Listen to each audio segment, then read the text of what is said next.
குட்டி பொருள்ன்றதுனால கொஞ்சம் வேஸ்டேஜ் அதிகமாக தாங்க சொல்லுவாங்க. இதுக்கு 11% சொல்லி இருந்தாங்க. நான் கொஞ்சம் பேசினதுக்கு அப்புறமா 8% ஆக்குனாங்க. எப்பவுமே நம்ம நகையை வாங்குறப்ப நகையோட கிராமுக்கெல்லாம் காசு கம்மி பண்ண முடியாதுங்க. வேஸ்டேஜை தான் பேசி கம்மி பண்ண முடியும். அப்பதான் நம்மளுக்கு காசு கொஞ்சம் கம்மி ஆகும். இப்ப இதுக்கு நான் 8% வேஸ்டேஜ் போட சொன்னதுனால 8% போட்டாங்க.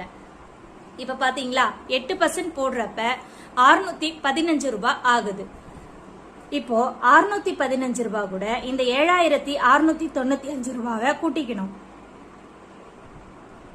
7695 ரூபாவை பிளஸ் பண்ணோம்னா 8310 ரூபாய் வருதுங்க. அந்த 8310 ரூபாவையும் நம்ம ஜிஎஸ்டி போடணுங்க. எந்த பொருள் வாங்கணும்னாலும் நம்ம ஜிஎஸ்டி கட்டுவோம் இல்லையா? இப்போ 3% ஜிஎஸ்டி. இப்ப பாருங்க, 3% இதுக்கு ஜிஎஸ்டி 8310